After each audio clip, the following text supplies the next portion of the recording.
नमस्कार, मी मधुरा.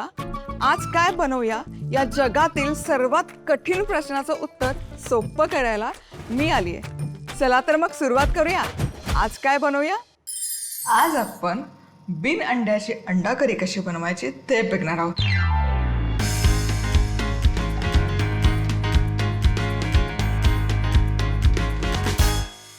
येस, बिन अंड्याची अंडा करी आहे आणि ही ना अतिशय प्रोटीन रिच डिश होणार आहे. आणि चव मला माहीत नाही, कारण मी अंडं नाही खात की तशीच लागते का नाही, पण दिसायला अप्रतिम दिसते, चवही भन्नाट लागते आणि मुख्य म्हणजे बिन अंड्याची असली तरी ही प्रोटीनयुक्त आहे. सगळ्यात आधी आपण याचं वाटण करूयात. चमचाभर तेल गरम केलं, यात स्लाईस केलेला कांदा घालूयात. 2 मोठे कांदे स्लाईस करून घेऊयात. यामध्येच घालूयात आल्याचे तुकडे आणि 2-3 लसूण पाकळ्या आणि हे छान सोनेरी रंगावर परतून घ्यायचं. कांदा छान असा सोनेरी रंगावर परतून झाला की या तव्याच्या एक बाजूला काढून घ्यायचा आणि आता तव्याच्या मधोमध सुकं किसलेलं खोबरं घालायचं आणि हेही हलकंसं सोनेरी रंगावर परतून घेऊया. खोबऱ्यालाही छान असा सोनेरी रंग आलेला आहे. आता गॅस करते बंद आणि कांदा आणि खोबरं हे एकत्र करूयात आणि हे मिश्रण हलकंसं थंड करून मिक्सरमध्ये वाटून घेऊया. मसाला हलकासा थंड झाला की हे मिक्सरच्या भांड्यामध्ये काढून घ्यायचं.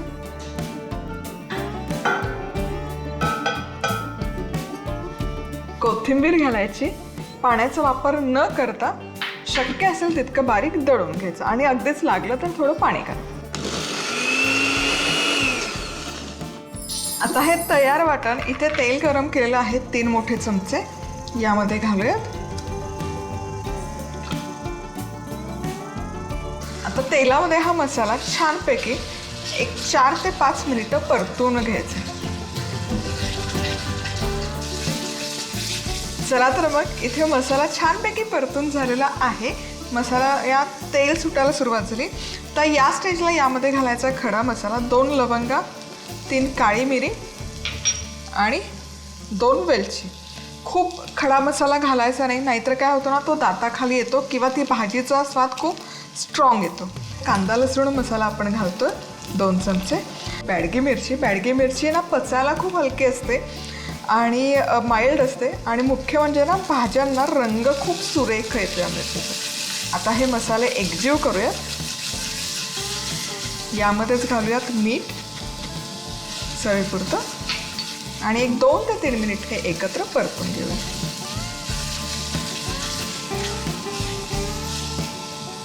आहा, आणि छान असं तेलही सुटायला सुरुवात झाली आहे. आता गरम गरम मसाला, तर गरम गरम पाण्याचा इथे वापर करायचा, म्हणजे त्या ग्रेव्हीला तवंग छान येतो. आणि आता ही करी तुम्हाला हवी तितकी घट्ट, तितकी सैल, तुमच्या आवडीप्रमाणे करू शकता. म्हणजे अगदी रसरशीत करायची असेल तरी ती चवीला छान लागते. एक 5 मिनिट याला आता उकळी काढून घेऊ.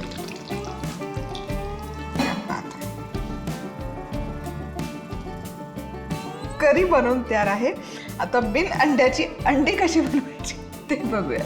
आता याचं आहे ना, आपण बिन अंड्याचं स्टफिंग म्हणजे एग योक ज्याला म्हणतात ते बनवतोय. तर इथे अर्धा कप थोडं कमी डाळवं घेतलेलं आहे. भाजलेलं डाळवं जे चिवड्यामध्ये वगैरे वापरतो. अगदी 1/2 चमचा धनेपूड घ्यायची आहे. हळद, मीठ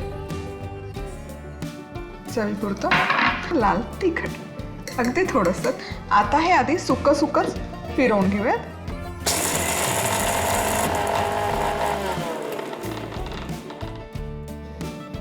तर हे छान असं सुकं फिरवून झालं, याचं पीठ तयार झालं. सो बेसिकली हे डाळवं पण म्हणजे हे सातू म्हणतात, बरेच जण याच्यापासून सत्तू बनवतात. तर हे प्रोटीनयुक्त आहे. यामध्ये थोडंसं आपण घालूयात तेल, बाइंडिंग येण्यापुरतं. तेल नसेल घालायचं तर पाण्याचा पण तुम्ही इथे वापर करू शकता. आणि हे करूयात एकजीव.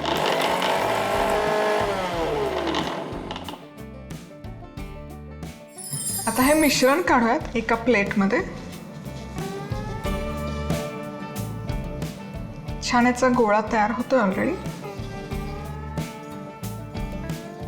थोडंसं आणखी तेल घालते आणि पाण्याचा वापर केला तरी चालणार आहे, अगदीच तेलाची घालायची गरज नाही आहे. सो हे मिश्रण छान असं कंबाईन झालं, एकजीव झालं की यातून छोटे छोटे असे गोळे तयार करायचे. जे आपला हा जो एग योक आहे तो बनवून तयार होईल. लाडू करून घ्यायचे बेसिकली या पद्धतीने. आणि नसेल हे वळलं जात तर थोडंसं पाणी वापरलं तरी काहीच हरकत नाही.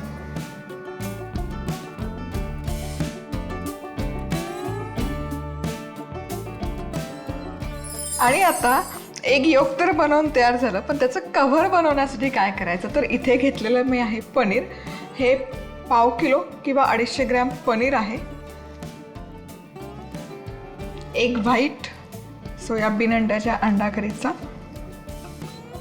हे पनीर मिक्सरमध्ये किंवा इथे माझ्याकडे फूड प्रोसेसर आहे म्हणून फूड प्रोसेसरमध्ये वाटून घेऊयात.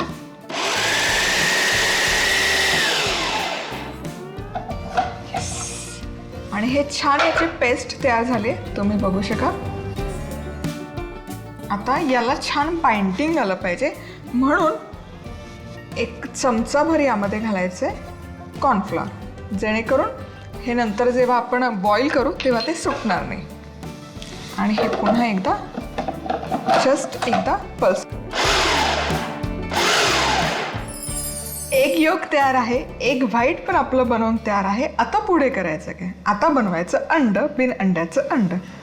सो छानपैकी मोठासा हा गोळा हातामध्ये घ्यायचा, छान याचा लाडू तयार करायचा. एक हलकंसं यामध्ये खड्डा तयार करायचा, यामध्ये हे अंड्याचं योक ठेवायचं आणि हे सगळीकडून करायचं सील किंवा बंद या पद्धतीने. आणि आता याला जसा शक्य असेल तितका अव्हल शेप म्हणजेच अंड्याचा आकार द्यायचा प्रयत्न करायचा.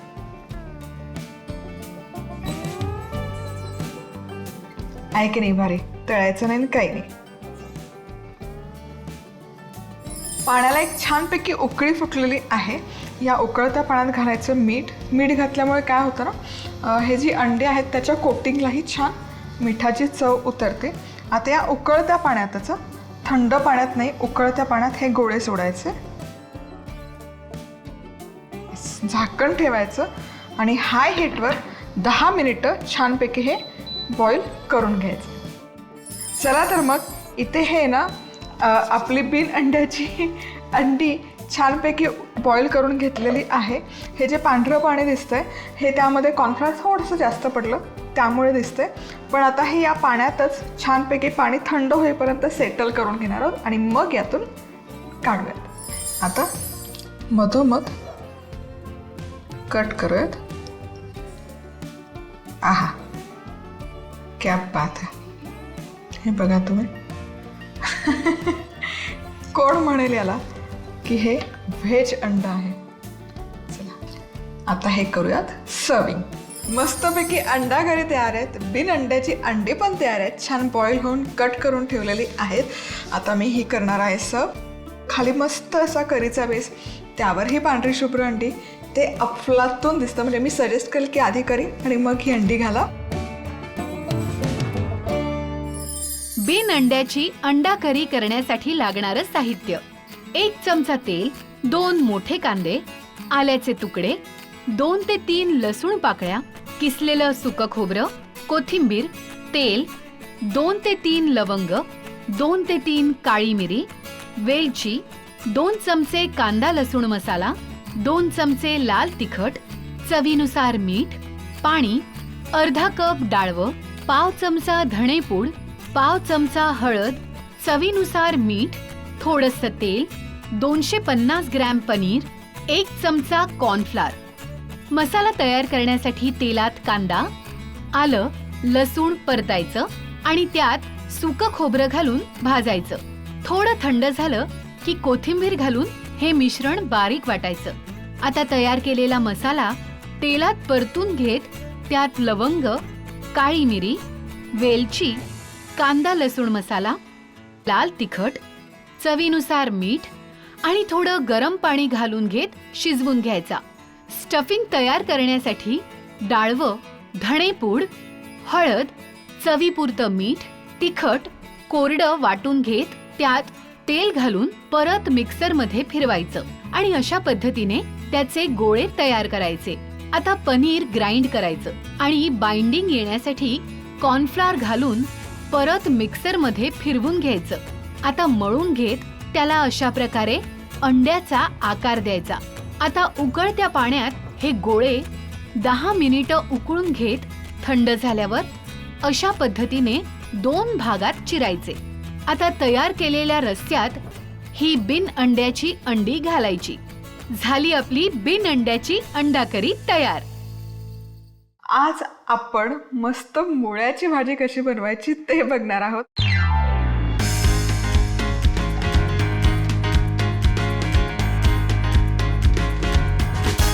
ही भाजी आहे ना, या पद्धतीने भाजी केली एकतर कळणारच नाही की ती मुळ्याची भाजी आहे. रुचकर होते, चवदार होते, जबरदस्त लागते. मुळा स्वच्छ धुवून घेतलेला आहे ॲज युजल. यावर काही जर मुळ्याची मुळं दिसली तर ती काढून घेऊ शकता, पण हा स्वच्छ मुळा आहे. याचे ना असे साधारण 4 इंचाचे तुकडे करून घ्यायचे.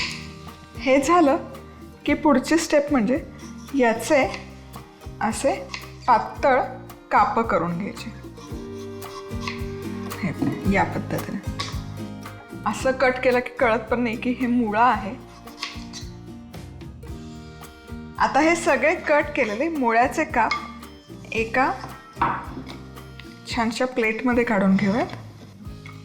तर मुळ्याचा उग्र वास येऊ नये म्हणून काय करायचं, यावर घालूयात लिंबाचा रस, मीठ, पाणी वगैरे काढणार नाही होत आपण यातलं, सांगते काय करायचं ते, धणेपूड चमचाभर, गरम मसाला आणि बॅडगी मिरची पावडर. यामुळे रंग सुरेख येतो, बाधत नाही ही बॅडगी मिरची. सो 1-2 चमचे हे आणि बारीक चिरलेली कोथिंबीर. हे सगळं मिश्रण आहे ना, मसाले याला कोट करून घ्यायचे. मुळ्यामध्ये भरपूर मॉइश्चर असतं, त्यामुळे पाणी वगैरे घालायची अजिबात गरज नाही आहे. आणि आता हे मसाले छानसे कोट झाले की 10 मिनिटं हे मसाले मुळ्यामध्ये सोक करण्यासाठी ठेवून देऊयात. आता हे मुळ्याचे कापं तुम्ही बघू शकाल, मस्त असं पाणी सुटलं आहे. साधारण अर्धा तास ठेवलं होतं मी. आता हे कापं घ्यायची. इथे आहे रवा आणि यामध्ये हे प्रत्येक कापं असे छान घोळवून घ्यायचे. हे छान असं पाणी सुटलं पाहिजे, म्हणजे याला कोटिंग छान बसतं कापाला. वाह. आता हे सगळे कापं मस्तपैकी शॅलो फ्राय करायचे. आता इथे 1 चमचाभर तेल तव्यामध्ये गरम करून घेतलेलं आहे. यामध्ये सोडूयात ही कापं आणि तेल आहे ना छान कडकडीत गरम झालं पाहिजे हे सोडताना, नाहीतर मग मसाला काय होतो, मसाला चिकटून नाही राहत. आणि छोटूसाच पॅन घेतलेला आहे, कारण इंडक्शनला जितका सर्कम्फरन्स आहे तितकीच हीट लागते. आणि आता हे छान खरपूस होईपर्यंत दोनही बाजूने तळून घ्यायचं.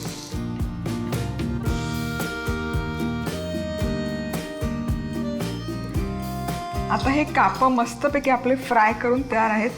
छान असे कुरकुरीत बनतात आणि हे काढूया.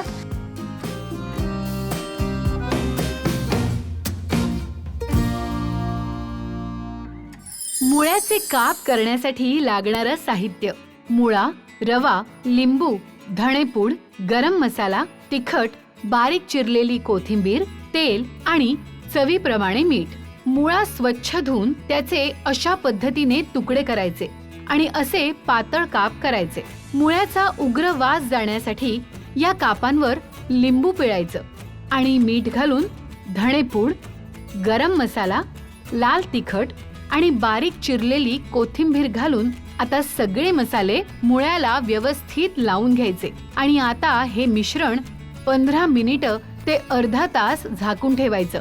आता रव्यात हे काप घोळवून घेत अशा पद्धतीने शॅलो फ्राय करायचे. झाले आपले मुळ्याचे काप तयार. आज आपण मस्त रवाळ दाणेदार बेसन लाडू कसे बनवायचे ते बघणार आहोत.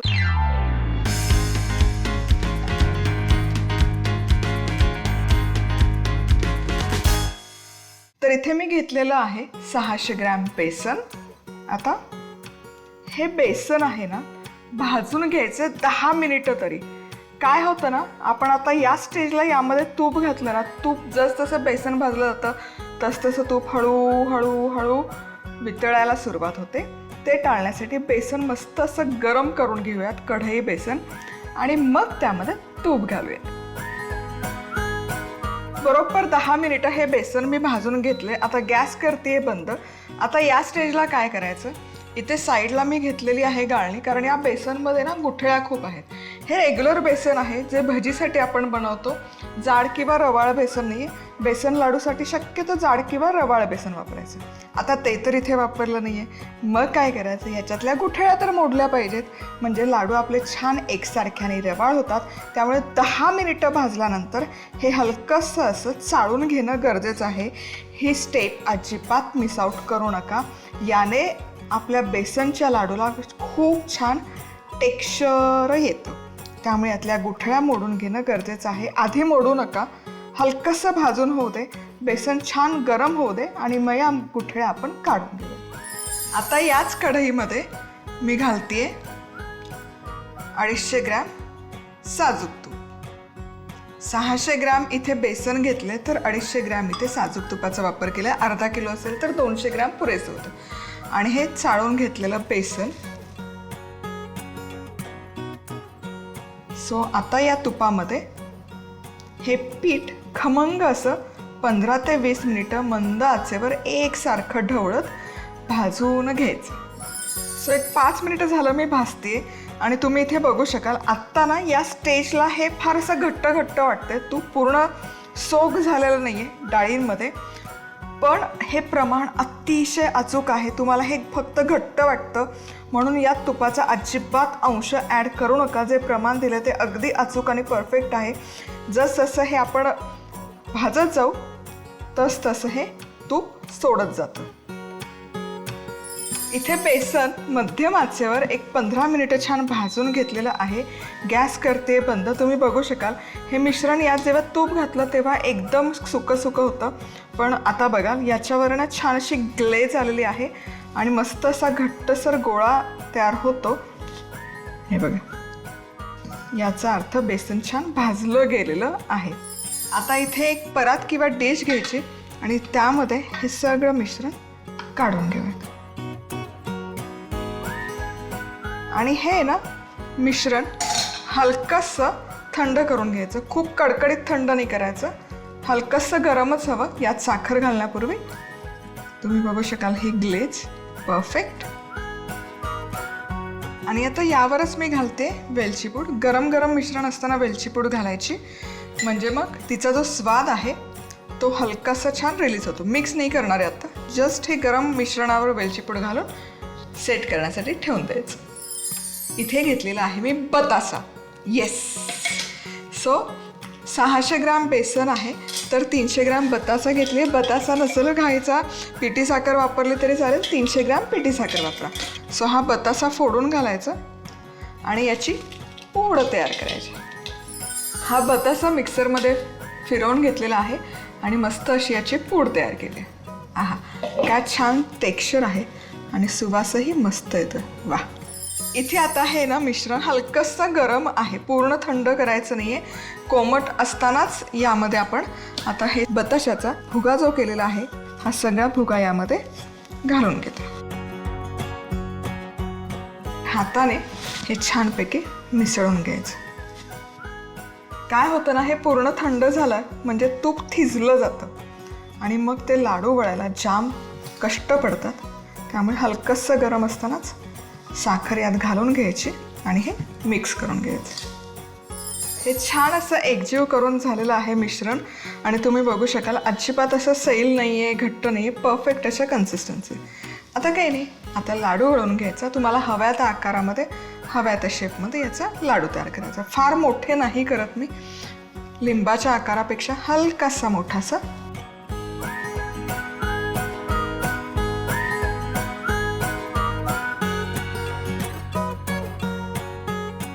चला तर मग पुन्हा भेटूयात अशाच मस्त रेसिपीसोबत. तोवर मस्त रहा, खुश रहा आनंदी राहा आणि सगळ्यात महत्त्वाचं खात राहा.